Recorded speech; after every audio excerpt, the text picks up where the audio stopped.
transmisión sexual son antes llamadas enfermedades de transmisión sexual. Hoy se sabe que muchas de estas no producen sintomatología clínica, son asintomáticas, por lo tanto se empezó a hablar de infecciones y ya no de enfermedades.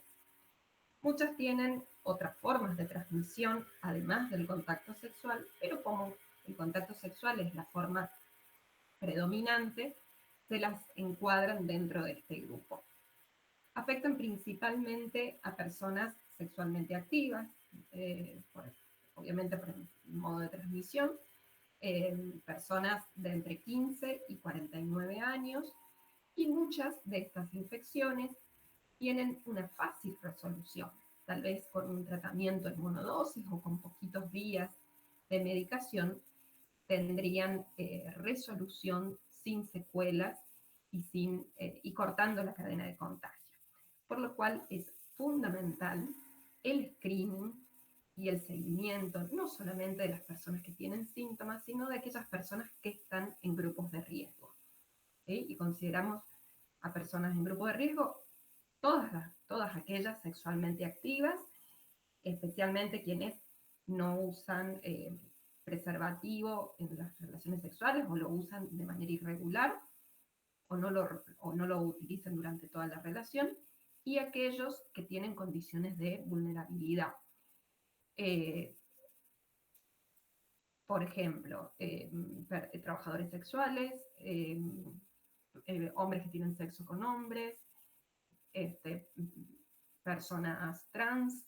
Entonces, bueno, ellos tienen algunas condiciones de vulnerabilidad, o aquellas que tienen múltiples parejas sexuales, digamos, eso aumenta los riesgos. También aumenta los riesgos, y eso lo estamos viendo mucho en este último tiempo, aquellos que tienen prácticas sexuales asociadas al uso de estimulantes psicotrópicos, por ejemplo, algunos tipos particulares de drogas o alcohol, ya sea porque se han pasado de los límites, o también porque buscan el uso de esas sustancias asociadas a la práctica sexual como modo de incrementar el placer. Entonces, bueno, todas esas situaciones incrementan los riesgos de tener una lesión a nivel genital y o de padecer una infección de transmisión sexual.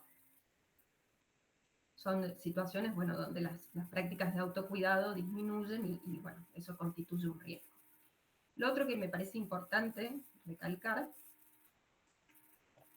es que cualquier infección de transmisión sexual daña la mucosa y favorece el ingreso de una segunda infección, de un segundo agente.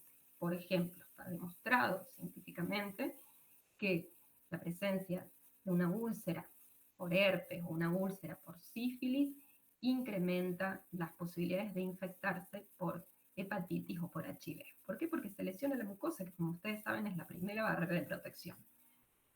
Entonces, lo que antes era una puertita de entrada, ahora es un portón abierto. ¿Bien? Entonces, esto, bueno, facilita la sobreinfección con otros agentes. Las infecciones de transmisión sexual no tienen consecuencias solamente a nivel genital y solamente para el paciente o para la persona que padece la enfermedad.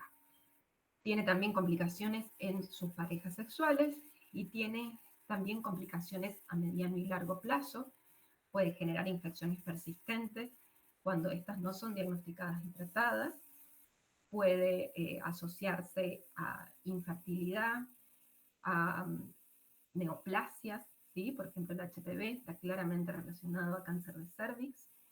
Puede asociarse también a dificultades para la gestación, para lograr la gestación, parto prematuro, niños de bajo peso, ruptura prematura de membranas, infecciones perinatales y, en el peor de los casos, infecciones neonatales por los mismos microorganismos que afectaron a la persona gestante.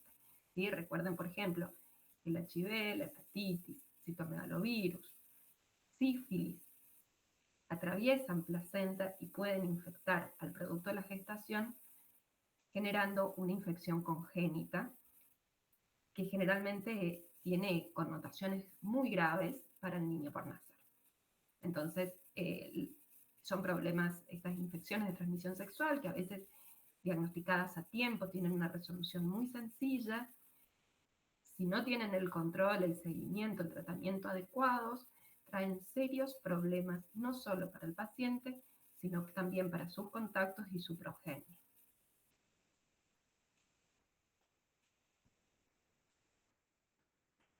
Decíamos que las vías de transmisión eran predominantemente sexuales, ¿sí? A través de las relaciones sin uso de preservativos, no solo a través del semen, sino también a través del líquido preeyaculatorio, de los fluidos vaginales o de la sangre. Bien, por eso muchas veces acá es eh, fundamental la educación, ¿no? Que es lo que buscamos con la ley, con la ESI, ¿no? Con la Ley de Educación Integral, no es ese el nombre de la ley, pero ese sí es el sentido de la normativa. El común de la gente cree que solamente el semen puede transmitir algún microorganismo, entonces te dicen, ah, no, bueno, pero termino afuera. Bueno, el riesgo es igual, tanto para embarazo como para infecciones de transmisión sexual. Ah, no, no pasa nada porque ella tiene el chip o ella toma anticonceptivos. Bueno, pero eso no nos protege de las infecciones de transmisión sexual. Entonces, tenemos que tener muy claro cuáles son las vías. Vía sexual incluye vía vaginal, vía anal y vía oral, ¿no? Y eso hay que tenerlo presente porque muchas veces vemos lesiones orales en pacientes que vienen con úlceras o con vesículas o con lesiones a nivel de la cavidad oral, y es mandatorio preguntar en relación a qué prácticas sexuales realizan habitualmente. También se pueden transmitir por vía sanguínea, ya sea por contacto de sangre o por compartir elementos cortopunzantes, y la vía perinatal, tanto durante la gestación como en el momento del parto o por la lactancia, bueno, es una vía que ya hicimos referencia hace unos minutos. ¿Estamos hasta acá? Sí, profe.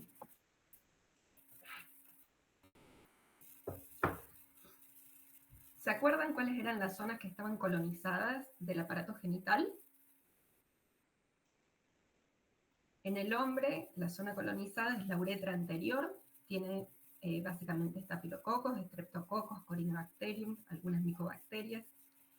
En el tracto genital femenino está colonizado el tercio inferior también, el introito, la vagina y el endocervix. Y constituyen un ecosistema muy complejo, donde predominan los lactobacillus a lo largo de la mayor parte de la vida de la mujer, pero hay otros microorganismos que pueden o no estar presentes en mayor o menor concentración, en medida, en función de un montón de factores. Por ejemplo, los cambios hormonales propios del ciclo menstrual, los métodos anticonceptivos que la paciente utilice, la edad de la mujer, no es lo mismo la microbiota de una prepuber que de una persona posmenopáusica que de una mujer en edad fértil.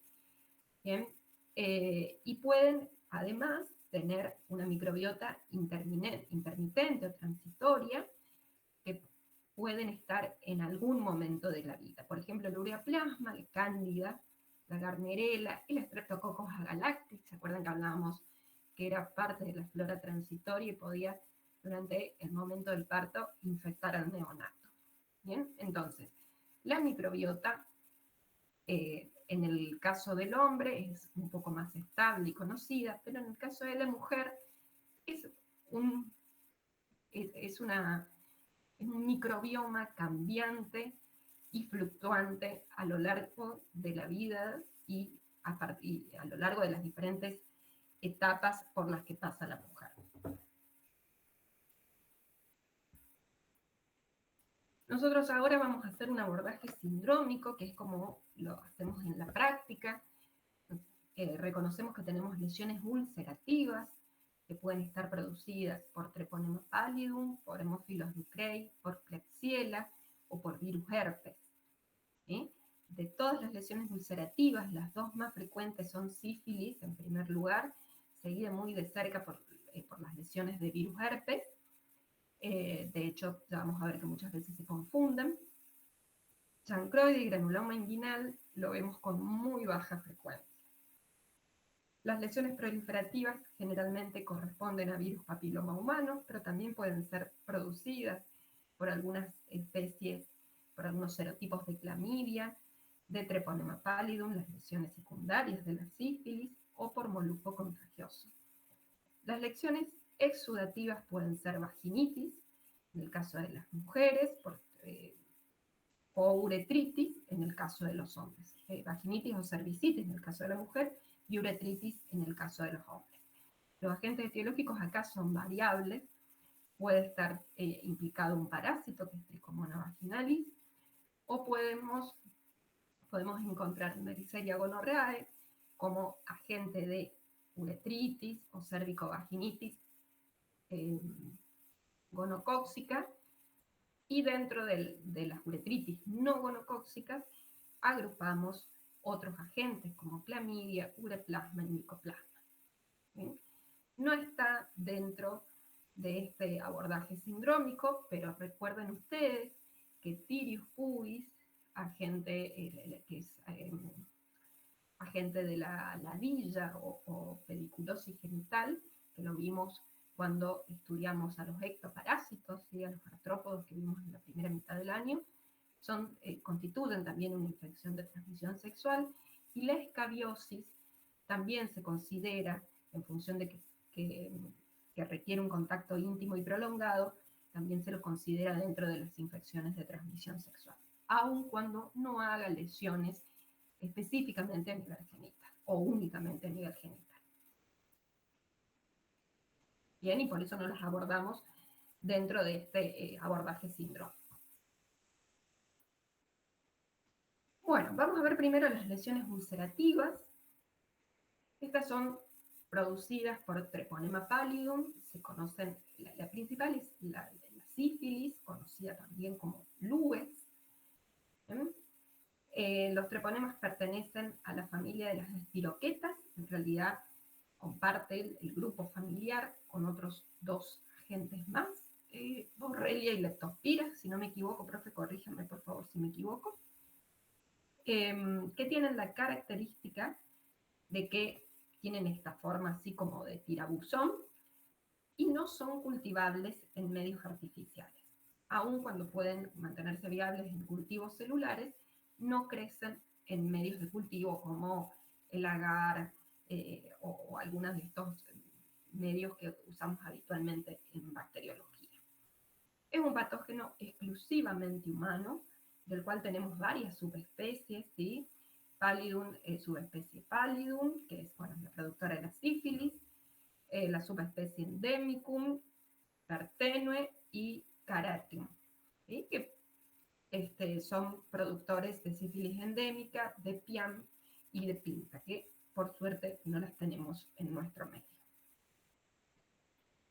Clínicamente, la sífilis tiene 4 periodos, ¿sí? La sífilis primaria, 5 si contamos el periodo de incubación. El periodo de incubación varía alrededor de 3 semanas, ¿sí? Puede ser entre 10 y 90 días, pero habitualmente es de aproximadamente 3 semanas, cuando después del contacto sexual no protegido, y a partir de ahí aparece la lesión primaria o inicial, reconocida como chancro, ¿sí?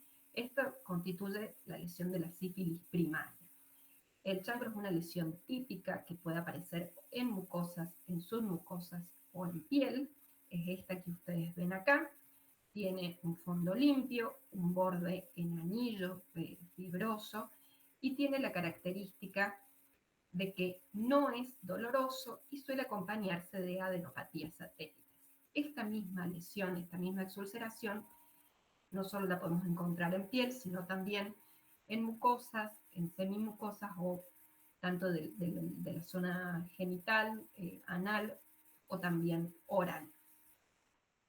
Esta lesión, si no recibe tratamiento, va a desaparecer, va a cicatrizar y va a curar en alrededor de 4 semanas. ¿sí? ¿Cuál es el problema de la sífilis que no recibe tratamiento? Que probablemente progrese y tenga posibilidades de recidiva. Y el 30%, cuando nosotros tenemos una lesión, la historia natural de la enfermedad, si no recibe tratamiento, el 30% se resuelve espontáneamente, se cura sola, por así decirlo, el 30% progresa a una sífilis secundaria y un 30% progresa a una sífilis terciaria. Bien, en el caso de los que no reciben tratamiento. Por supuesto que el objetivo es que todos sean tratados. Cuando la lesión es en genitales externos, por ahí el paciente lo puede notar y concurre más rápido a la consulta. Pero cuando las lesiones no son en genitales visibles, o por ejemplo son en los genitales internos o en el cervix, en el caso de la mujer, que no se lo ve espontáneamente, bien, el paciente no lo ve espontáneamente y al no ser dolorosa puede pasar desapercibido y es más fácil que progrese a una sífilis secundaria. La sífilis secundaria se caracteriza por tener un impacto sistémico, ¿sí? Tiene lesiones cutáneo-mucosas que se expresan en forma de máculas, de manchas, o de pápulas, que son manchas sobrelevadas, o en forma de condilomas o placas, con linfadenopatías generalizadas. Pueden aparecer entre 3-4 semanas después de la aparición del chancro. Es decir, esta lesión se cura y un mes después el paciente consulta porque tiene lesiones en piel. De manera característica afecta palma de las manos y planta de los pies. Por eso siempre que concurra la consulta a un paciente con lesiones en piel, tenemos que mirar la palma y las plantas de las manos. No significa que si no tiene afectación no sea sífilis, pero si tiene afectada la palma y las plantas, suma puntos para pensar en lupus. ¿Sí? Nosotros a la sífilis le decimos la gran simuladora, ese es el nombre que recibe en infectología, porque puede dar infinidad de lesiones. Y muchísimas veces dijimos, che, ¿qué es esto? Y era una sífilis. Entonces, todo paciente que tiene lesiones en piel, tenemos que hacerle una prueba treponémica para descartar la posibilidad de sífilis. Todas estas lesiones son altamente contagiosas, tanto el chancro, que es la lesión ulcerosa, como las lesiones en piel, transmiten por contacto directo. Se cree que por una persona con sífilis contagia 25 contactos, ¿bien? Si no recibe tratamiento. Entonces, sí o sí este paciente tiene que ser testeado, tiene que ser tratado. Si progresa la infección, como sífilis entra en una etapa de sífilis latente, donde el paciente no tiene síntomas y puede durar un tiempo variable, con posibilidad de progresar hacia una sífilis terciaria, sobre todo si el paciente es inmunodeprimido.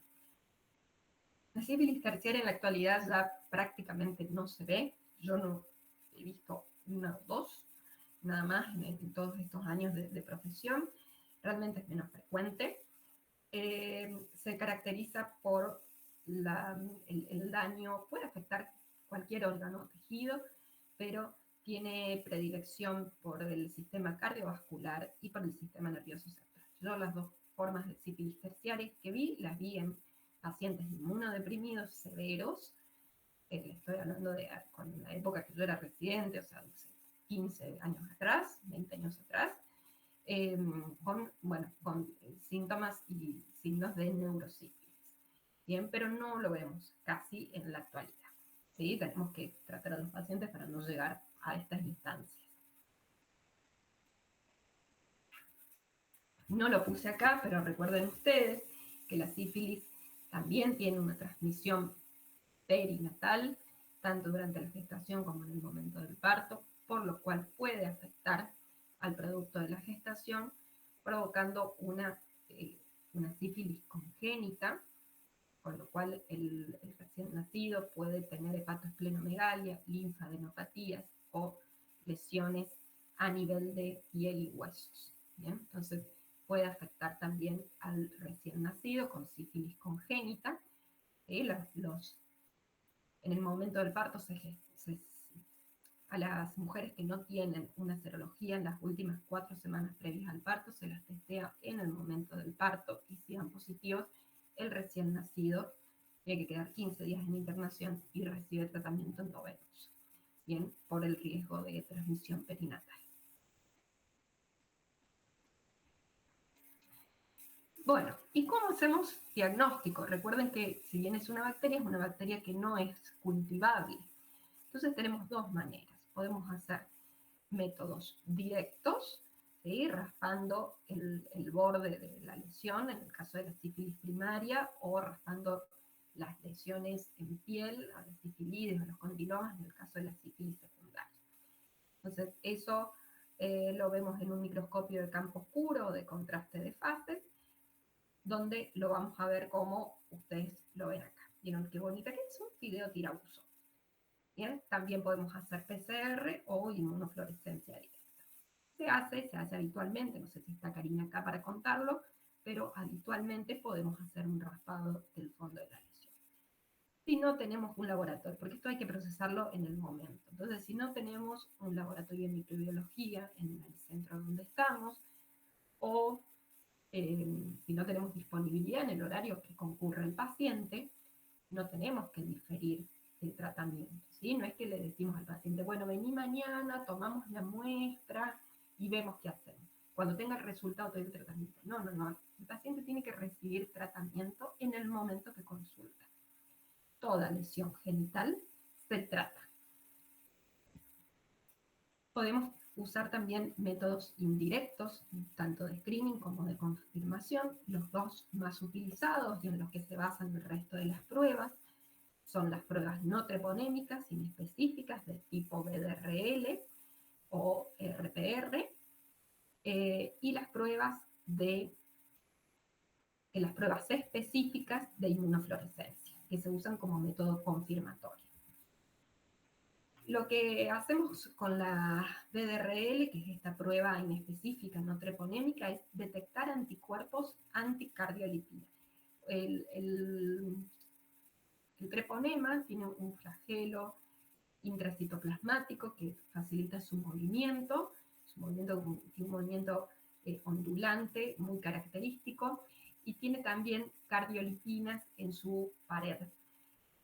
Por lo tanto, genera anticuerpos anticardiolipina, pero esto no es específica del treponema. Hay otras estructuras, incluso estructuras propias del organismo humano, que generan estas mismas cardiolipinas. Entonces tenemos muchos falsos positivos. ¿Qué quiere decir eso? Que a lo mejor la BDRL, la prueba que detecta los anticuerpos anticardiolipina, da positiva en un paciente que en realidad no tiene sífilis, tiene alguna otra condición, ¿sí?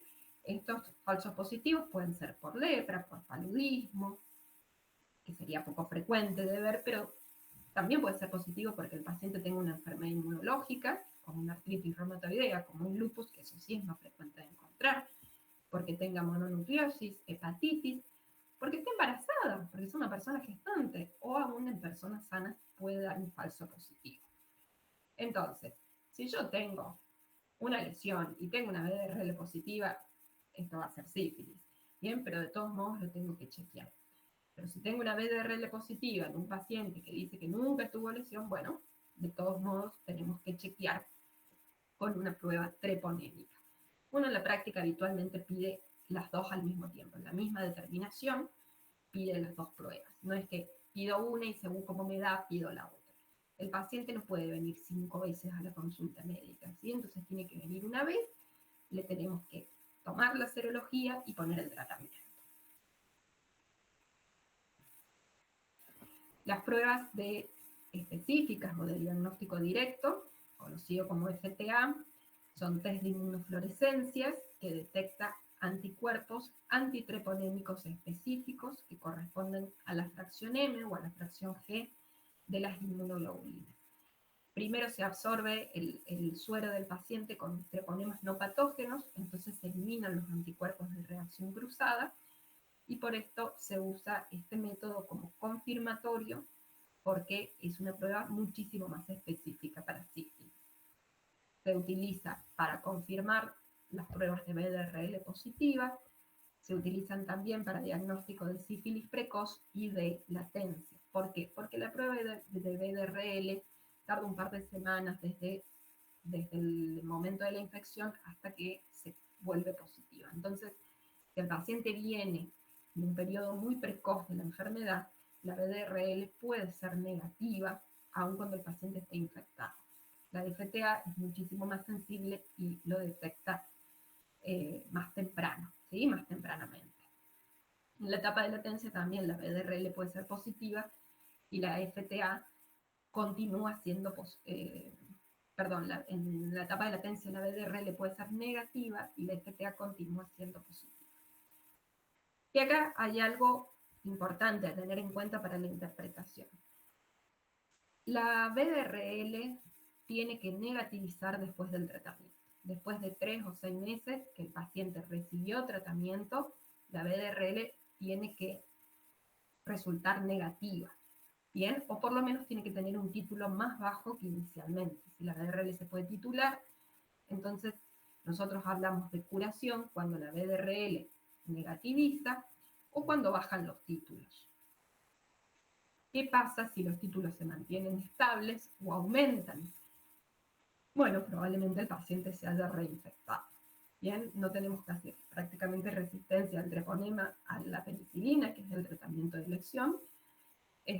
Lo más probable es que el paciente se haya reinfectado. Entonces, ¿cómo abordamos el paciente? ¿Cuál es el algoritmo de diagnóstico? Si tenemos un paciente con una lesión sospechosa, ¿sí? Hacemos el test de inmunofluorescencia. Si es positiva, se hace tratamiento. Si es negativa, se descarta. Acá se puede hacer un raspado del chancro, ¿no? Si no tenemos lesiones, hacemos una prueba de BDRL y pedimos en el mismo momento una prueba treponémica de inmunofluorescencia, que es la FTA. Si la BDRL es negativa, descartamos.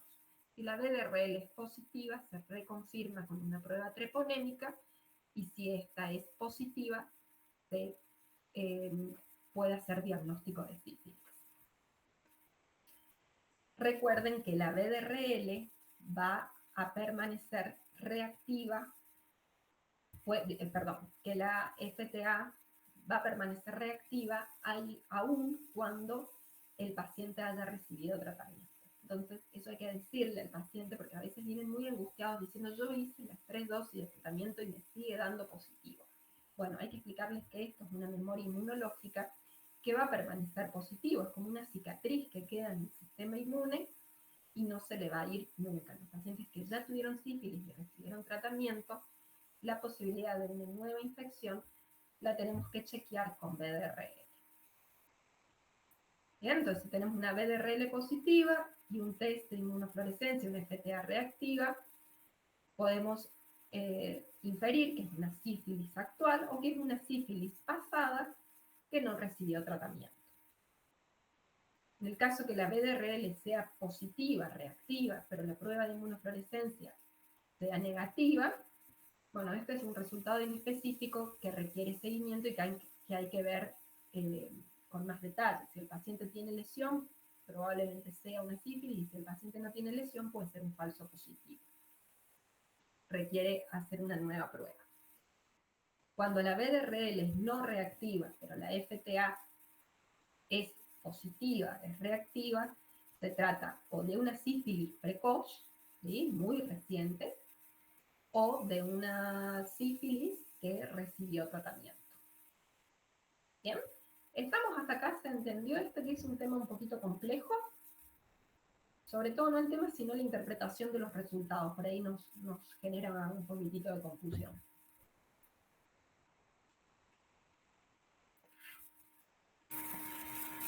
Sí, profe, se entendió. Bien. Bueno, después la profe Cari seguramente le va a poder explicar la cuestión metodológica de las pruebas con más detalle. ¿Sí? Así que eso se lo dejo a la profe para que se los explique en el práctico. Bien, seguimos entonces con las lesiones producidas por herpes simple, que como les decía recién, son las que producen más cantidad de lesiones ulcerativas junto con la sífilis. El herpes es un virus que pertenece a la familia de herpes viridae, que involucra a muchos agentes, involucra 6 o 7 agentes, el virus herpes 1, el 2, el 5, el 6, el 7, el citomegalovirus, el Epstein-Barr, bueno, un montón de virus pertenecen a esta familia de herpes simple. Generalmente decimos que el herpes tipo 1 está de la cintura para arriba y el herpes tipo 2 de la cintura para abajo, pero bueno, esa es una definición más pedagógica que real. ¿Sí? Ustedes sepan que cualquiera puede dar lesión tanto a nivel oral como genital. El hombre es el único reservorio natural. El 90% de las personas adultas tienen anticuerpos para herpes 1 y el 30% tienen anticuerpos para herpes 2. Bien, o sea, en algún momento de la vida, la mayoría de las personas tenemos lesiones por herpes, ¿sí? Son esas boqueras que salen cuando uno está por rendir, o vieron cuando uno tiene una gripe, o tuvo una neumonía, o está estresado, y salen alrededor de los labios lesiones vesiculares. Bien, esto generalmente son por herpes 1, las lesiones genitales suelen ser mayoritariamente por herpes 2. ¿Qué es lo que sucede? Se contagian se transmiten por contacto directo. Entonces, las lesiones orales, cuando damos un beso, cuando compartimos el mate, cuando tomamos contacto piel con piel o a través de fomites, puede haber una transmisión. Y eso contribuye, no todos los pacientes tienen síntomas, no todos los pacientes hacen la lesión, pero contribuye a que el 90% de las personas tengan anticuerpos porque en algún momento tuvieron contacto con el virus herpes. Cuando el virus herpes, recuerden que es una infección persistente, ¿sí? Permanece en el tejido neuronal y puede hacer reactivaciones desde ese lugar. Incluso en las personas inmunodeprimidas se puede diseminar y alcanzar otros órganos y sistemas. El diagnóstico se hace por métodos directos, ¿sí? Se punza la vesícula y se hace un extendido buscando un efecto citopático que se conoce como método de Salk. Esto se hace en anatomía patológica. Recuerden que los virus no se cultivan excepto en líneas celulares y eso se hace solamente para investigación, ¿sí? Pero no se hacen en los laboratorios convencionales. Entonces, ¿podemos hacer método de Salk? Sí, podemos hacer. ¿En quiénes lo hacemos? Y a veces lo hacemos en pacientes inmunodeprimidos o en pacientes cuya lesión nos deja dudas. Pero la mayoría de los pacientes que le vemos una lesión vesicular no hacemos más que el diagnóstico clínico, decir, che, esto es un herpes. Además, generalmente son pacientes que han tenido infecciones previas y por lo tanto tienen reactivación. ¿Sí? Imagínense que el diagnóstico serológico no tiene ningún sentido cuando el 90% de la población tiene anticuerpos positivos. Entonces, el diagnóstico citopático es bastante complejo para hacer, entonces tampoco se hace de rutina, con lo cual la mayor parte de las veces el diagnóstico es clínico. ¿Qué características tienen las lesiones? Bueno, son lesiones vesiculares con contenido líquido, que a veces pueden tener un color más claro o un color más, un aspecto más espeso, como si estuvieran sobreinfectadas. ¿Sí? Y tienen la particularidad de que son dolorosas. ¿Sí? Ese es el principal diferencial que tiene la ulceración de herpes respecto a la ulceración de sífilis, que la sífilis no duele y el herpes duele un montón. Podemos ver las lesiones en este estadio cuando recién inician, o podemos verlas en este estadio o en este estadio, que es cuando estas lesiones se destechan, ¿sí? Se rompen las vesículas por el roce de la piel o de la ropa y queda una exulceración dolorosa. ¿Qué diferencia encuentran ustedes entre esta lesión y una lesión de sífilis? A simple vista, ¿lo podrían diferenciar? Solo por la clínica, ¿ven alguna diferencia?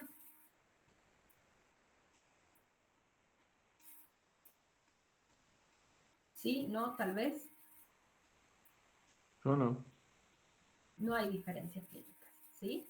Entonces, si nosotros encontramos un paciente que consulta con una lesión de estas características, debe recibir tratamiento combinado para sífilis y para herpes.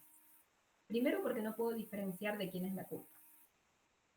Y segundo, porque el 30% de los pacientes tienen una coinfección, es decir, se infectan con los dos microorganismos al mismo tiempo. ¿Sí?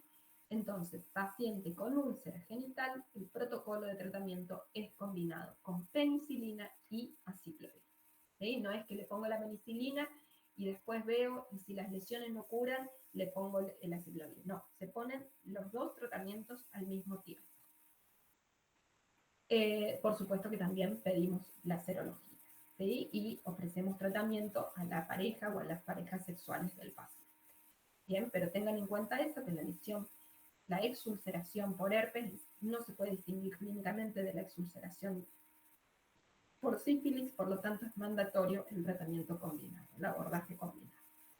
Este es el método de STAN, con el efecto citopático que nombrábamos recién. Acá lo tienen en un extendido.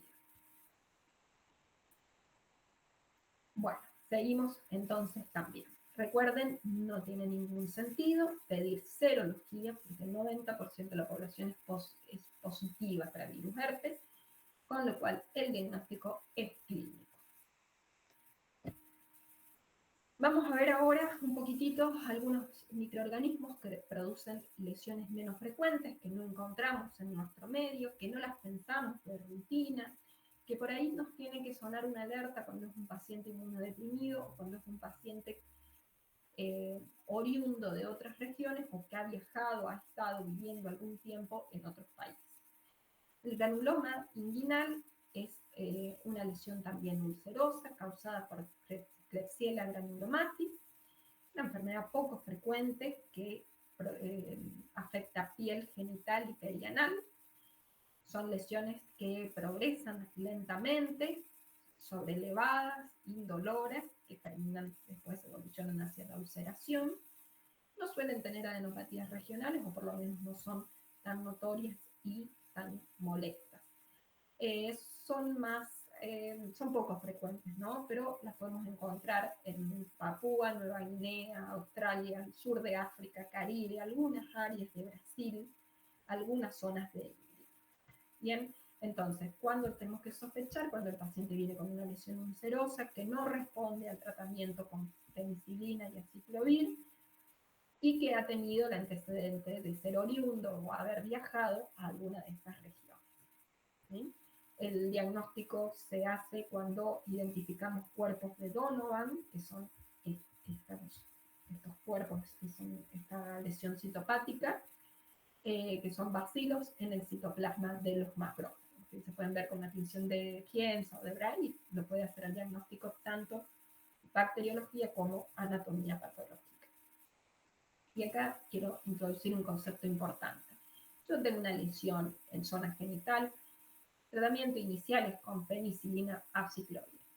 No responde al tratamiento, hay dos opciones. El paciente se reinfectó, tres opciones. El paciente se reinfectó, el paciente no cumplió el tratamiento, a veces tenemos que hacer dosis repetidas de penicilina, o eso es otra cosa. Bien, si descartamos la reinfección, podemos corroborar que el paciente completó el tratamiento, lesión de más de 15 días de evolución, se tiene que biopsiar. Bien, porque también puede ser un cáncer de pene. ¿Sí? Podemos ponerle 5 dosis de penicilina a un cáncer de pene. Bien, entonces tenemos que tener el ojo de decir, prácticamente no tenemos resistencia a la penicilina. Las lesiones más frecuentes se tienen que resolver con penicilina y aciclovir. Si la lesión persiste, podemos estar ante la eventualidad de que no sea una sífilis y que sea un microorganismo menos frecuente, como una Klebsiella, o sea una lesión de origen no infeccioso.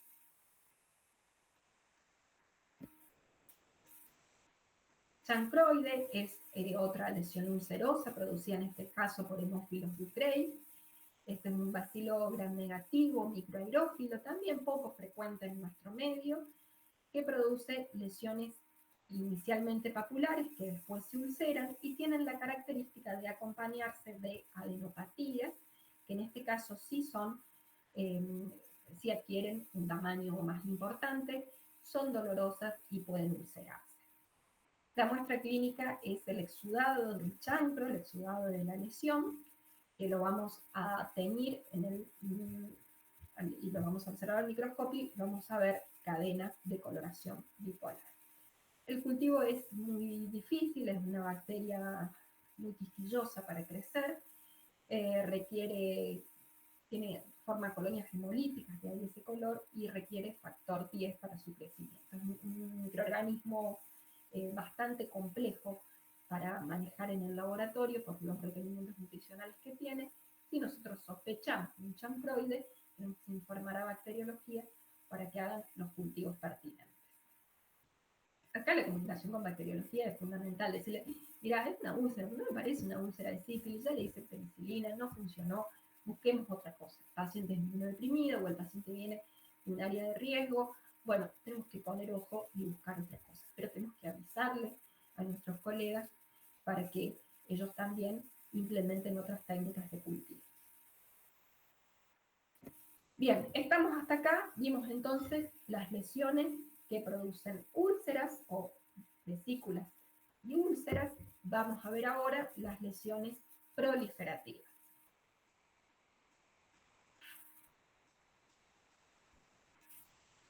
Las lesiones proliferativas más comunes son producidas por el virus papiloma, ¿sí? Por el virus del HPV, que seguramente lo han escuchado nombrar. 95% de las lesiones por HPV son subclínicas. Pero tenemos tantas lesiones por HPV que está el 80% de las mujeres de entre 20 y 40 años en algún momento en su vida se infectan con HPV. Entonces, es tan alta la incidencia que si bien el 95% es subclínico, el 5% restante se constituye en un montón de personas que tienen lesiones por HPV. ¿Bien? El virus papiloma es un virus que tiene más de 80 serotipos virales, caracterizados fenotípicamente, con lo cual tiene una gran variabilidad. La gran mayoría no produce lesiones clínicamente visibles o produce lesiones banales, ¿sí? Como por ejemplo verrugas en distintas partes del cuerpo, proliferaciones benignas en mucosa, ¿sí? Que no constituyen un riesgo para la salud. Pero hay algunos pocos serotipos que se asocian a lesiones cancerosas. Por ejemplo, el HPV 16 y el HPV 18 son de alto riesgo para evolucionar a malignidad. El HPV 31, 33 y 35 tienen un riesgo intermedio, y el HPV 6 y 11 tienen un riesgo más bajo, pero aún así se asocian a malignidad. Algunos otros se asocian, infectan particularmente a pacientes con epidermodisplasia, si eso es una susceptibilidad individual. ¿Cómo son las lesiones? Son lesiones que nosotros llamamos en coliflor, ¿sí? Porque son lesiones proliferativas, ¿bien? Que hacen, son como verrugas más o menos importantes, ¿sí? A veces son una o dos lesiones nada más, y a veces, como vemos en estos pacientes, involucran un área más extensa, ¿sí? Son lesiones secas que no supuran y que son sobrecrecimientos del epitelio. Estas lesiones pueden desaparecer espontáneamente y no reactivarse nunca más, a pesar de que el virus papiloma hace una persistencia viral, o pueden reaparecer o pueden progresar a carcinoma, ¿bien? Sobre todo si son los serotipos de alto riesgo, ¿sí? Como el 16 y el 18. El virus, recuerden, es una infección persistente, que puede ser productiva o no productiva, o sea, puede dar lesiones en diferentes momentos de la vida del paciente, cuando es productiva, o puede no dar lesiones aparentes, pero persistir en la mucosa, ¿sí? Persistir en el epitelio. Acá tampoco nos sirve la serología, primero porque es un virus que está muy extendido en la población general, segundo porque puede tener una resolución espontánea, entonces que el paciente tenga una serología positiva no significa que tenga la enfermedad, Y por otro lado, los anticuerpos no son protectores, ¿sí? No alcanzan para ser protectores. Y puede suceder también que el paciente haya tenido una infección, pero no tengamos anticuerpos, porque al ser un virus que afecta el epitelio en su porción más superficial, puede tal vez no haber tenido contacto con el sistema inmune y no haber generado anticuerpos. Entonces, la serología en este caso no nos sirve para diagnóstico. ¿Cómo hacemos diagnóstico? Recuerden que es un virus, los virus no se cultivan de rutina. El diagnóstico se hace mediante amplificación de ácidos nucleicos. ¿Sí? Se hace un hisopado y se hace una PCR, una amplificación de ácidos nucleicos a la muestra. Desde hace unos años tenemos vacuna contra el HPV. En el calendario nacional inicialmente se vacunaron a todas las niñas de 11 años y después se extendió a los varones desde hace unos años, desde hace un par de años también se vacunan a los varones cuando inician la pubertad a los 11 años. El objetivo es disminuir la transmisibilidad de las cepas asociadas a alto riesgo de carcinoma para de este modo bajar la incidencia de cáncer de cervix. ¿Sí? Los pacientes se van a seguir infectando por HPV, pero el objetivo es que no evolucionen a carcinoma. ¿Sí? Y en eso estamos teniendo buenos resultados. Inicialmente se ponían 2 dosis de vacuna, ahora se demostró que una es igualmente efectiva, se está poniendo solo una. Y tiene que estar, por supuesto, asociado al seguimiento con técnicas de Papa Nicolau a toda lesión sospechosa en el cervix. ¿Sí? O sea, no alcanza solamente con la vacuna, también es necesario el examen ginecológico en las mujeres o el examen anal en los pacientes que usan, que practican sexo anal, ya sean mujeres u hombres. Se puede vacunar también a pacientes de más de 11 años de edad con indicación médica, porque sean pacientes de alto riesgo, porque sean pacientes inmunodeprimidos, entonces se pueden vacunar. ¿Sí? Pero requieren indicación médica, no están en calendario. Las vacunas de calendario no requieren indicación médica. Vos llevas a la persona al vacunatorio y le ponen todas las vacunas que corresponden por edad. Bien, estamos hasta acá. ¿Una pregunta con papiloma? No, profe. No, profe. Bien. No recuerdo hace cuántos años se integró al calendario. Tengo en la memoria de que deben llevar como ya 15. ¿Sí? ¿Ustedes fueron vacunados a los 11 años para papiloma? No sé qué edad tienen, pero más o menos deben algunos Sí, oscilar profe. los 20 años. Yo Bien. tengo 22 y a los 11 me vacunaron. Bien, claro, si ustedes ya entraban dentro del calendario. Bien. Por ahí si hay algún compañero de mayor edad, tal vez no haya entrado por calendario, pero sí. Además al comienzo se vacunaban las niñas de 11 y los varones de mayor edad, y bueno, después se unificó todo a los 11 años. Sí, en nuestro caso iban a la escuela y nos vacunaban a todos. Exactamente. Uh-huh. Y esto no, es una política que ha dado buenos resultados. Digamos, el objetivo era bajar la incidencia de carcinoma de cervix y realmente eso se está logrando. Seguimos teniendo algunos casos, pero nada que ver la frecuencia con lo que teníamos hace 20 años atrás. No hay parámetro de comparación. Bueno, otros agentes que pueden hacer lesiones de tipo proliferativa, pero bueno, estas son menos, no sé si menos frecuentes, pero con menos frecuencias en clínica, son la clamidia trachomatis, que provoca el linfogranuloma venéreo, y el molusco contagioso. Las clamidias son un tipo de bacterias muy particulares que tienen un tamaño muy pequeño, son intracelulares obligados y carecen de una de las capas de péptido glicano en la pared. Tienen un ciclo de replicación bastante particular, replican cada 24 horas y abarcan dos formas del microorganismo. Una se denomina cuerpo elemental y es la forma infectante y resistente que tiene la bacteria, y otra es una forma intracelular de mayor tamaño, que es la que es metabólicamente activa, pero no es infectante, y se denomina cuerpo reticular. Clamidia tiene muchas especies diferentes, ¿sí? Muchos serotipos diferentes. Encontramos a Clamidia trachomatis de los serotipos A, B y C, que son productores del tracoma.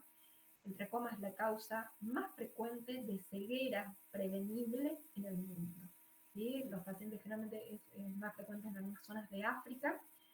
Lo que produce, empieza como si fuera una conjuntivitis, con dolor ocular, inyección conjuntival, y finalmente hace lesiones fibróticas y adherencias que llevan que tienen como secuela la pérdida de la agudeza visual. ¿Sí? Entonces, los pacientes, si no reciben tratamiento, evolucionan a la ceguera. ¿Sí? Clamidia trachomatis de serotipo D y K hacen conjuntivitis de inclusión, pueden producir neumonía atípica en el neonato, en niños que han adquirido la infección durante el momento del parto, por el pasaje del canal del parto, y también hacen, por supuesto, infecciones genitales. Los serotipos L1, L2 y L3 son productores del linfogranuloma venéreo, que ahí lo vamos a ver, y después tenemos otras clamidias que hacen lesiones no a nivel genital, sino a nivel respiratorio. Clamidia psittaci, tenemos múltiples serotipos y produce la citacosis, ¿sí? Afecta predominantemente a las aves, ¿sí? Son su reservorio principal, y a veces nos infectamos los seres humanos por contacto con aves enfermas, ¿sí? Hemos tenido algunos brotes, algunos casos en este último tiempo. ¿Sí? Se transmite por aerosoles ante el contacto con aves enfermas, ¿sí? Generalmente loros o cotorras. Y el paciente hace una neumonía intersticial hipoxémica, donde, bueno, tenemos que recabar el antecedente del contacto con aves. Y también tenemos la clamidia pneumoniae, que provoca tanto neumonía intersticial como bronquitis. Esta es una bacteria intracelular obligada, por lo tanto no se puede cultivar en métodos convencionales, ¿sí? Se comporta como si fuera un virus, por lo tanto crece solamente en cultivos celulares, o puede diagnosticarse mediante técnicas técnicas inmunogenéticas, ¿sí? Mediante PCR. Bien, entonces, el diagnóstico es bastante complejo y se hace en determinadas ocasiones. El linfogranuloma venéreo, ¿por qué digo en determinadas ocasiones? Cuando tenemos lesiones en pacientes adultos cuando tenemos lesiones en pacientes adultos se hace tratamiento sin necesariamente o sin obligatoriamente hacer técnicas de inmunoensayo. Cuando tenemos lesiones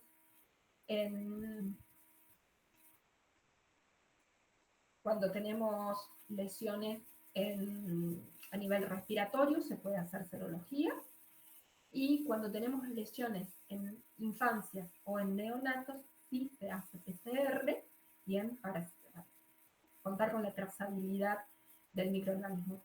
En algunos casos se puede demostrar la infección materno-neonatal, ¿sí? Si es el caso de un recién nacido, pero si es un niño de mayor edad, tenemos que descartar situaciones de abuso, con lo cual, por cuestiones legales, tenemos que identificar los serotipos. Y entonces, en ese caso, sí se hace diagnóstico con PCR.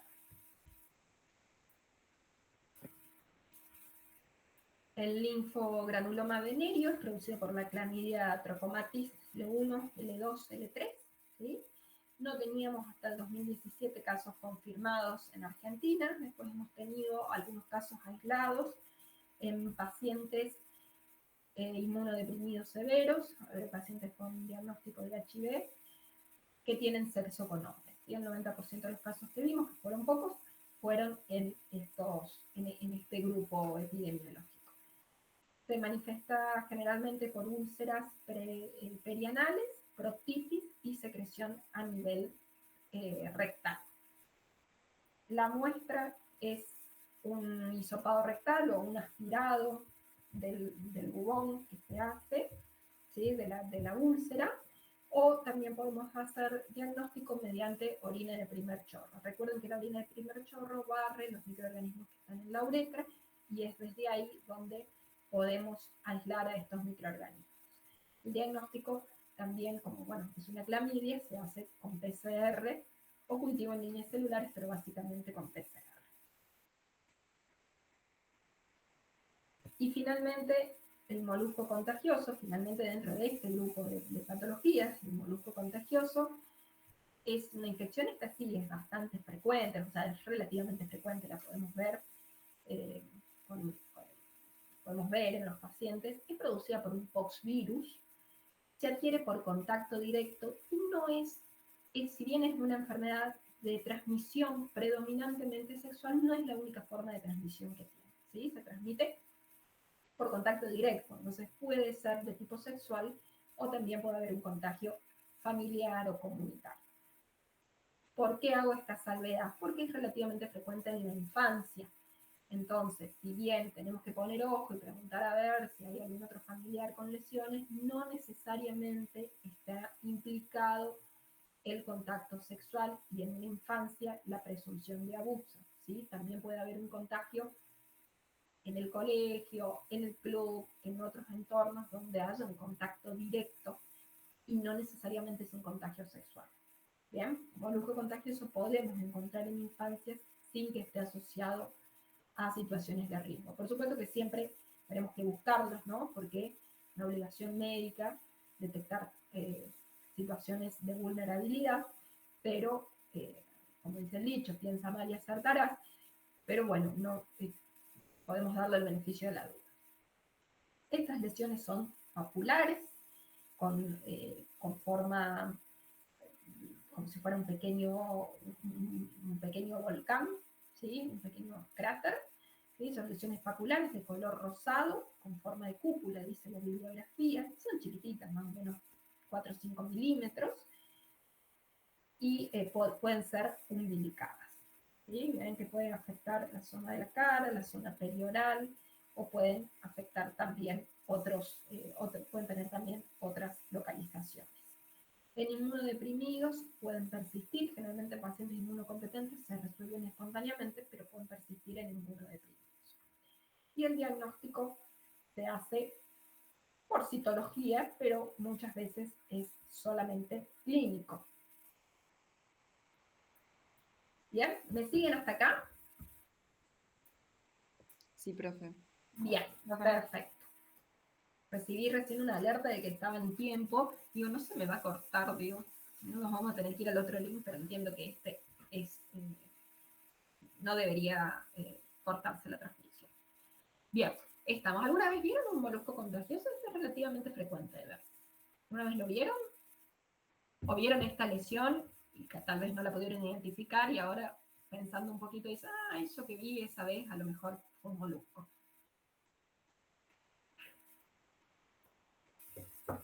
No, profe, yo nunca la vi. No, profe, yo tampoco. Bien. Pediatras la suelen ver, y bueno, nosotros en infectología de adultos también la vemos, generalmente en pacientes con otro contexto.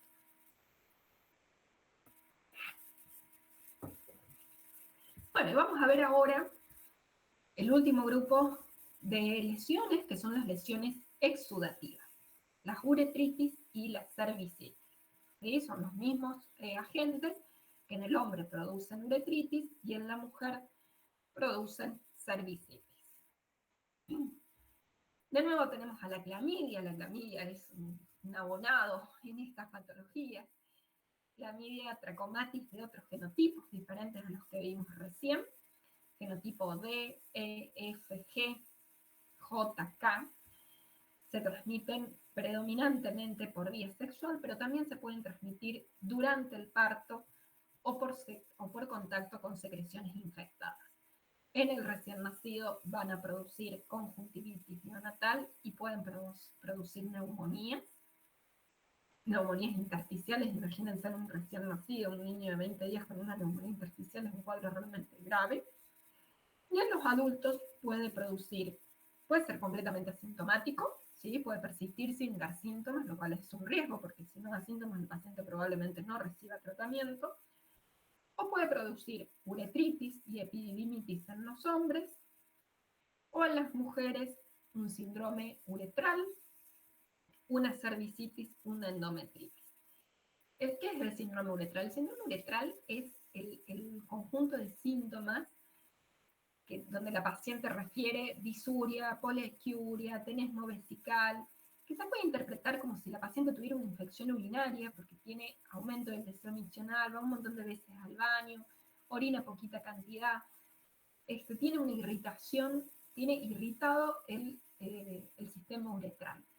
Y yo a esta paciente le hago un análisis de orina, veo reacción inflamatoria, veo figuria, veo aumento de los polimorfonucleares, y sin embargo después tengo un cultivo negativo. Es decir, no aíslo ningún microorganismo.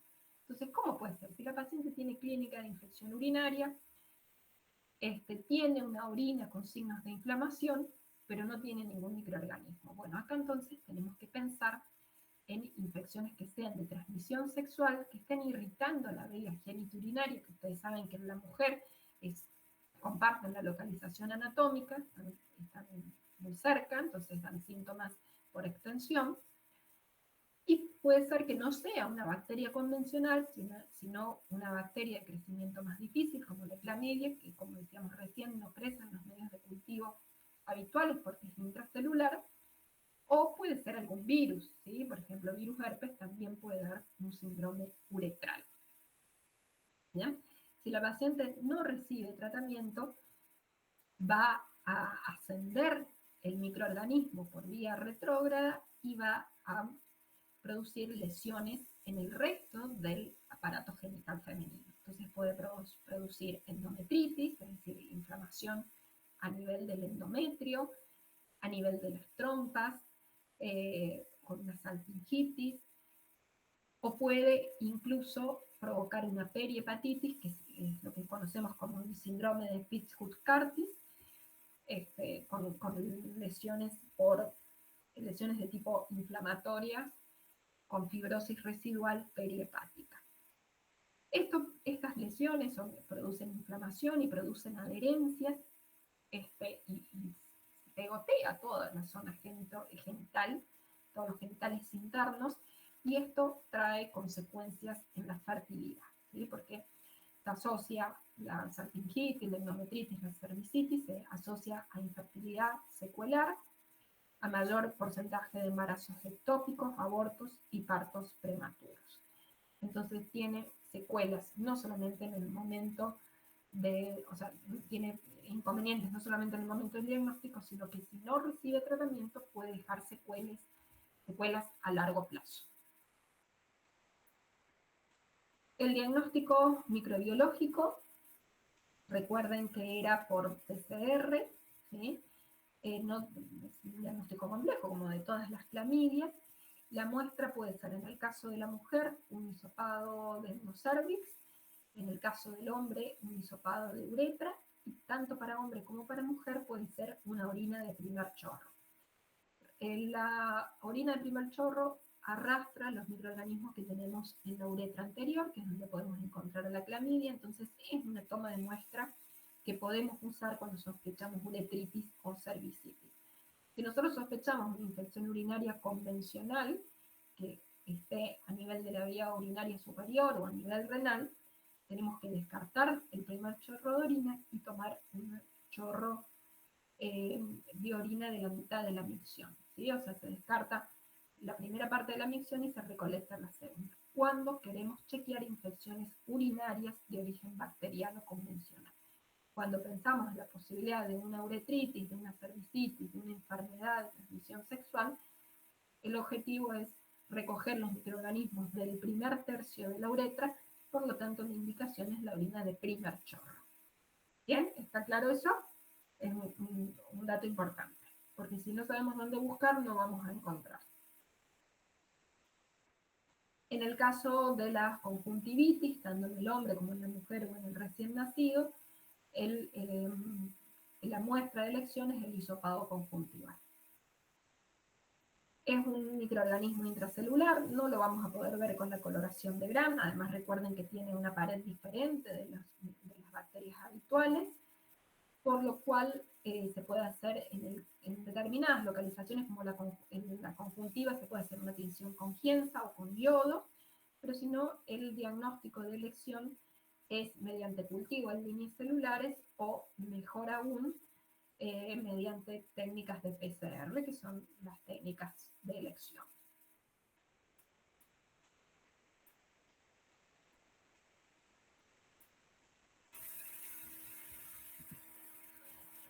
Bien, y ahora vamos a conversar sobre Neisseria. Nosotros las uretritis, las cervicitis, las dividimos en dos grandes grupos, las gonocócicas y las otras, ¿sí? Las gonocócicas son producidas por Neisseria gonorrhoeae. Las otras, que se conocen como uretritis no gonocócicas, son producidas por diferentes microorganismos que pueden actuar solos o separados.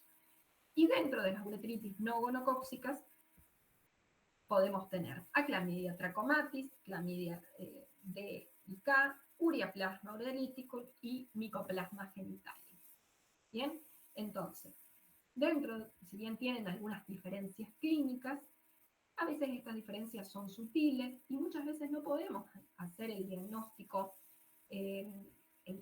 propiamente dicho, el diagnóstico microbiológico propiamente dicho, entonces hacemos tratamiento combinado para uretritis gonocócica y no gonocócica.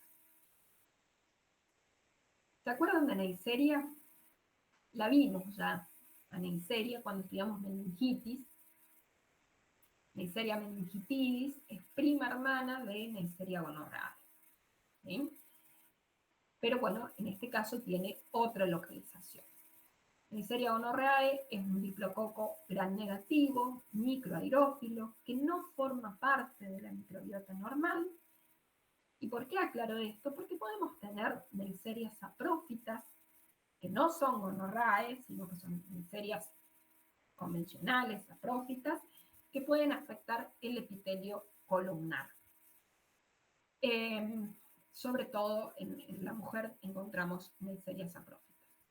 Entonces, Neisseria gonorrhoeae va a tener predilección por el cérvix, por la uretra, por las glándulas parauretrales, y se puede adherir también a células de la conjuntiva y de las criptas tanto anales como faringes, es decir, que podemos tener Neisseria gonorrhoeae en la zona genital, en la región anal o en la cavidad oral. Se transmite solo por contacto sexual o de forma perinatal. ¿Sí? La Neisseria gonorrhoeae. La Neisseria saprófita está siempre en un comensal. Pero Neisseria gonorrhoeae es claramente patógena y se transmite predominantemente por vía sexual. Acá la pueden ver ustedes.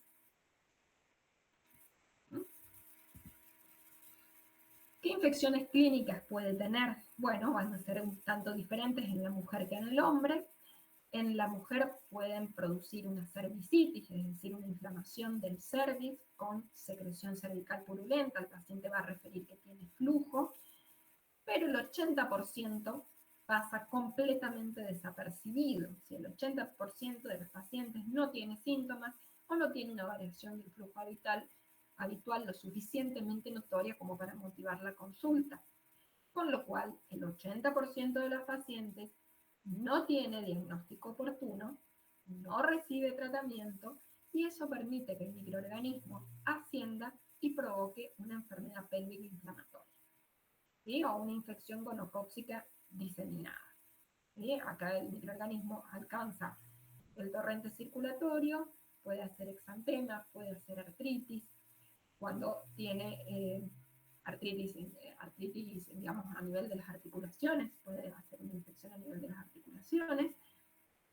Y en el caso de que no haga una infección sistémica, sino solo en el área genital, puede provocar lo mismo que decíamos para clamidia, puede provocar inflamación, fibrosis y adherencias que tengan como consecuencia la esterilidad, la infertilidad o el aumento de los embarazos ectópicos.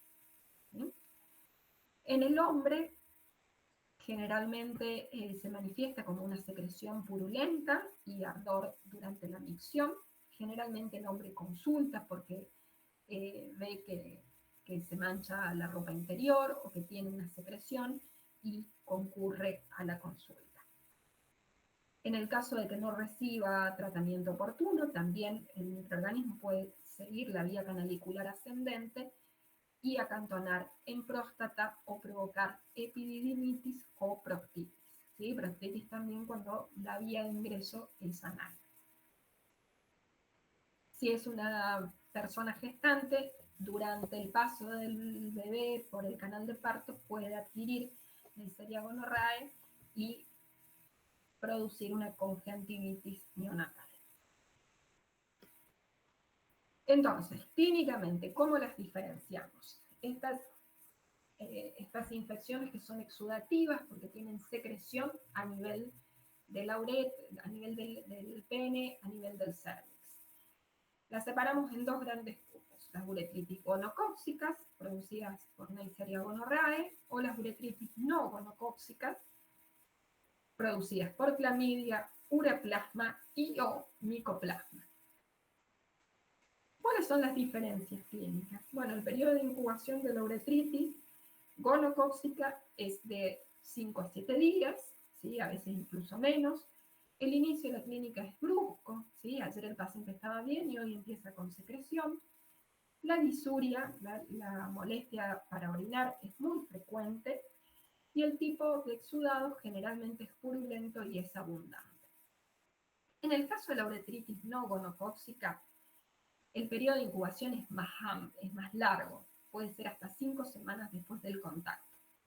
El inicio de la clínica es gradual, el paciente no te sabe decir a ciencia cierta cuándo empezaron los síntomas, no suele tener tanta disuria y si hay secreción en general es leve y es una secreción de tipo mucoide, ¿sí? No es una secreción lechosa como es el caso de la uretritis gonocóxica, sino que es una secreción más bien acuosa y transparente. El diagnóstico para gonococo se puede hacer con tinción de Gram y cultivo en un medio especial que es el Dyer-Martin. Y la uretritis no gonocóxica, bueno, ya hablábamos de que para clamidia el diagnóstico era por métodos inmunogenéticos, ureaplasma puede cultivarse y micoplasma requiere también diagnóstico genómico. En la vida real, la verdad que costo-beneficio, no hacemos diagnóstico de uretritis no gonocóxica, digamos, no hacemos diagnóstico microbiológico de uretritis no gonocóxica. ¿Qué es lo que hacemos? El paciente viene con clínica, viene con secreción, hacemos una muestra, un hisopado para chequear la posibilidad de gonococo y damos tratamiento para las dos entidades. Así como hacíamos con las lesiones ulcerativas, que más allá de que pedíamos serología o que hacíamos el raspado de la úlcera, le dábamos tratamiento tanto para sífilis como para herpes, bueno, en este caso también hacemos tratamiento combinado para gonococo y para uretritis no gonocóxica. ¿Por qué? Porque se pueden transmitir por la misma vía, porque no tenemos la absoluta certeza de que es un microorganismo y no el otro, y porque muchas veces hay una coinfección. La uretritis no gonocóxica se conoce también como uretritis postgonocóxica. El paciente que tuvo una uretritis recibe tratamiento con ceftriaxona para el gonococo y viene 2 semanas después porque persiste con síntomas. ¿Qué es lo que pasó? ¿No respondió al tratamiento? No, probablemente tenga una uretritis no gonocóxica concomitante porque se ha infectado por los dos agentes, por Neisseria y por alguna otro agente más, y por eso persiste sintomático porque recibió tratamiento solo para gono y no para los otros agentes. Para evitar esa situación, cuando tenemos un paciente con una uretritis, hacemos tratamiento combinado. Se pone ceftriaxona para el gonococo e indicamos acitromicina o doxiciclina para el tratamiento de la uretritis no gonocóxica. ¿Cómo vamos a hacer la toma de muestra cuando el paciente tiene secreción? Bueno, podemos hacer una orina de primer chorro, como hablábamos hace un rato, podemos hacer un hisopado uretral o endocervical, como ustedes ven aquí en la imagen. Se introduce el hisopo dentro de la uretra anterior o dentro del endocervix, ¿bien? Y se transporta en un medio tipo Stewart para poder hacer diagnóstico microbiológico. Recuerden que en estos casos estamos buscando Neisseria gonorrhoeae, ¿sí? Ni clamidia, ni micoplasma, ni ureaplasma se pueden diagnosticar por esta metodología, ¿sí? Porque se tienen que diagnosticar con métodos inmunológicos, genéticos, inmunogenéticos. En el caso que sospecháramos una infección por gonococo, podemos hacer una coloración de Gram que en el hombre tiene valor diagnóstico, ¿sí? En el hombre, en una muestra de exudado uretral, tiene valor diagnóstico. La presencia de diplococos gram negativos intracelulares, como ven acá señalados por la flecha, diplococos gram negativos intra y extracelulares en una muestra de exudado uretral es diagnóstico en el hombre. Si fuera una muestra de hisopado rectal, de hisopado faríngeo o de cervix, no es diagnóstico porque en esas localizaciones tenemos Neisseria saprófitas. ¿Sí? Son zonas colonizadas por Neisseria saprófitas. Entonces, en la mujer no tiene valor diagnóstico. Y si la muestra viene de faringe o de recto, tanto en el hombre como en la mujer, tampoco tiene valor diagnóstico.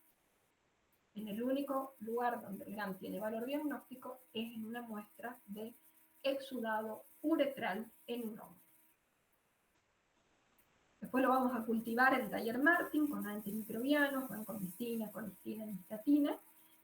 Es un microorganismo microaerófilo, por lo tanto requiere 5 a 10% de dióxido de carbono y aproximadamente en 48 horas, 24 a 48 horas, tenemos aislamiento microbiológico.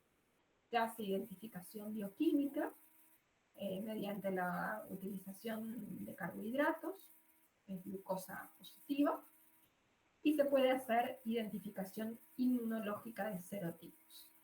Las pruebas de sensibilidad se hacen solamente en laboratorios de referencia y para monitoreo epidemiológico, ¿sí? Para chequear cuál es el nivel de resistencia que tenemos de Neisseria ante la ceftriaxona, que es el tratamiento de elección. Pero no se le informan al paciente, sino que se hacen para monitoreo epidemiológico. Bien, ¿quedó claro?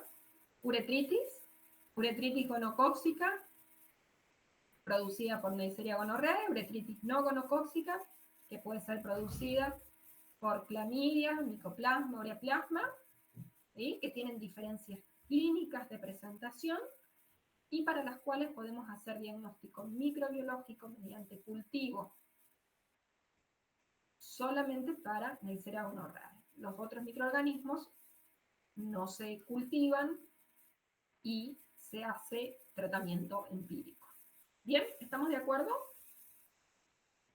Sí, profe. Sí, profe. Bien, lo otro que es fundamental es reconocer que tenemos Neisseria saprófitas, por lo tanto, la única muestra con valor microbiológico es el hisopado uretral en el hombre.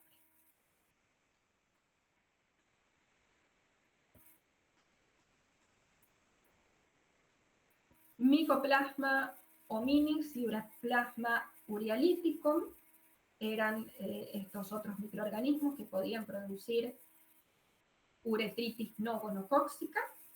¿Sí? Son microorganismos muy pequeños, los más pequeños que conocemos, que sean capaces de tener vida libre y reproducirse libremente. No tienen pared celular, son intracelulares, forman parte de la microbiota normal y pueden producir en determinadas ocasiones uretritis no gonocóxica o uretritis postgonocóxica. Se ha asociado a Mycoplasma hominis en enfermedad pélvica inflamatoria, en artritis séptica, en fiebres puerperales, o sea, posparto, y también en meningitis y bacteremias neonatales. Ureaplasma urealyticum no es mucho más bueno, ¿no? También se aísla del síndrome uretral femenino, de artritis séptica, de corioamionitis y se asocia con ruptura prematura de membranas, parto prematuro, meningitis, bacteremia y neumonía neonatal. Por lo cual siempre tienen criterio de tratamiento, de screening y tratamiento. Bueno, hasta acá hablamos de uretritis no gonocócica. Tenemos otros agentes que pueden producir también secreción uretral, bien, o inflamación a nivel genitourinaria.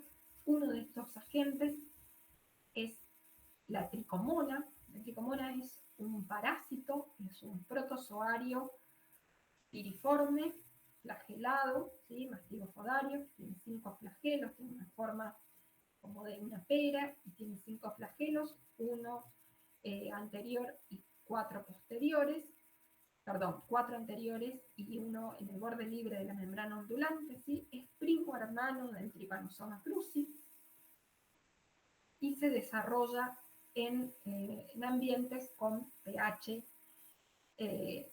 ácido, ¿sí? En realidad con pH más neutro. La vagina normalmente tiene un pH ácido, tiene un pH menor a 4,5.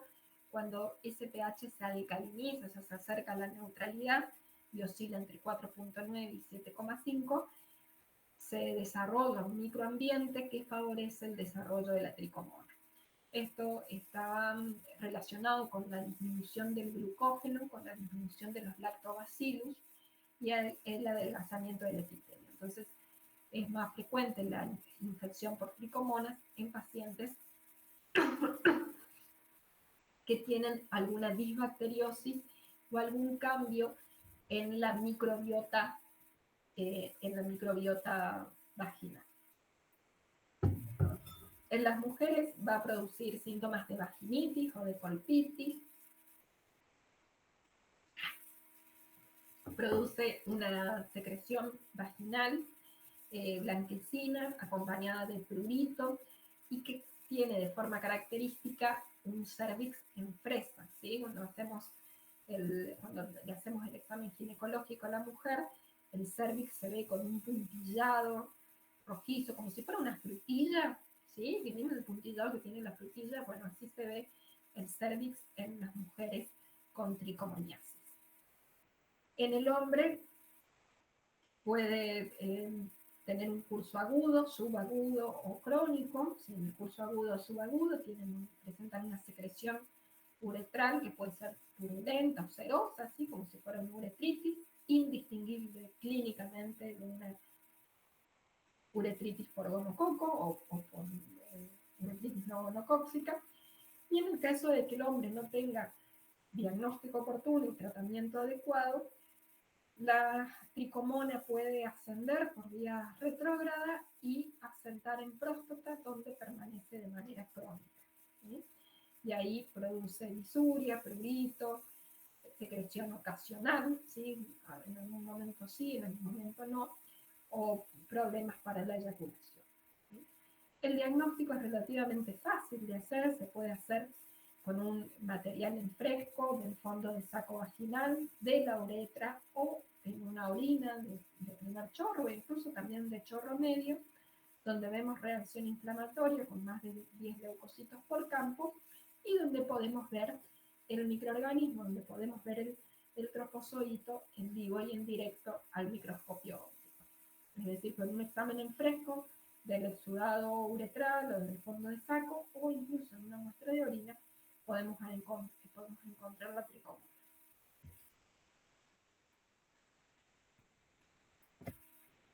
Y finalmente tenemos otra entidad que es la cervicitis por el complejo GAM.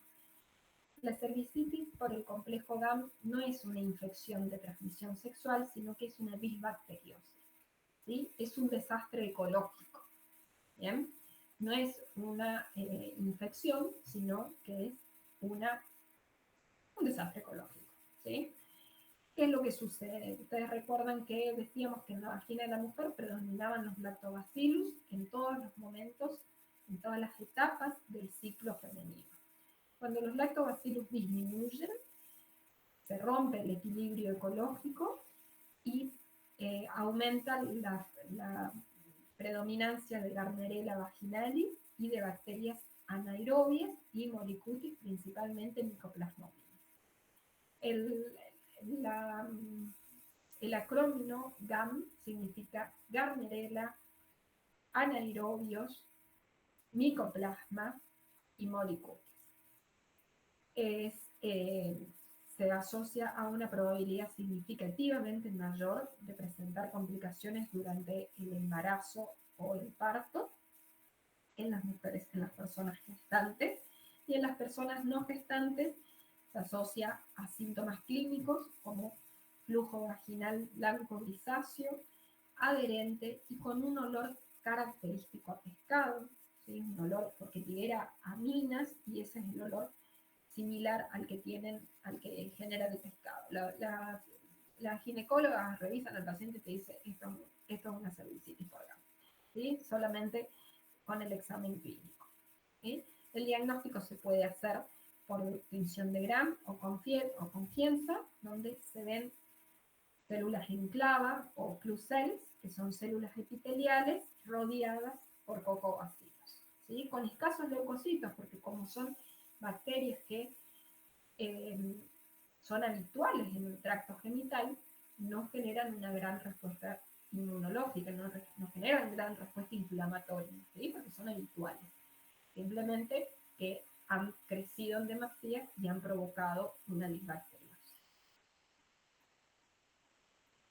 Bien, ¿estamos de acuerdo hasta acá? Sí, profe. ¿Qué nos tenemos que llevar de esta clase?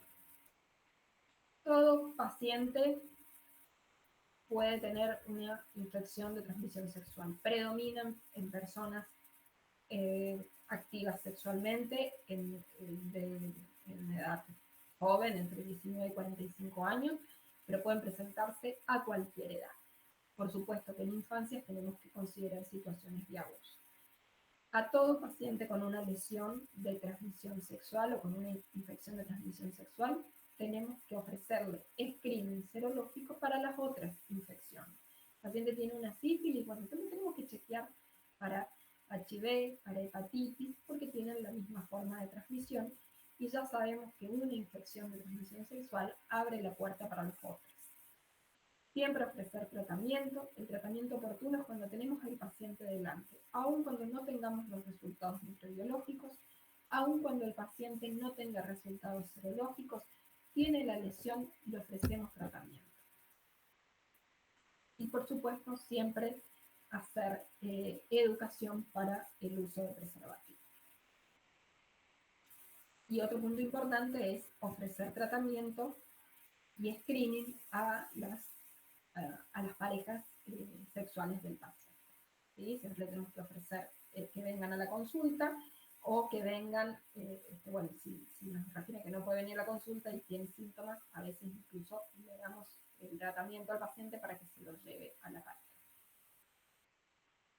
Otra cosa importante cuando atendemos a hombres es consultar respecto si tienen parejas mujeres y si esas parejas mujeres están gestando, ¿sí?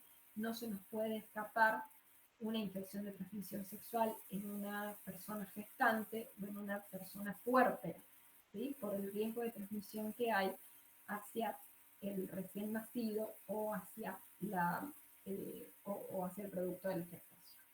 Bien, entonces eso siempre tenemos que chequear. En la mujer siempre preguntamos, ¿está embarazada? ¿Está dejando embarazo? Y en el hombre a veces pasa desapercibido y nos olvidamos que tienen a veces parejas sexuales mujeres que están en edad gestacional. Bien, ¿alguna pregunta? ¿Algún comentario?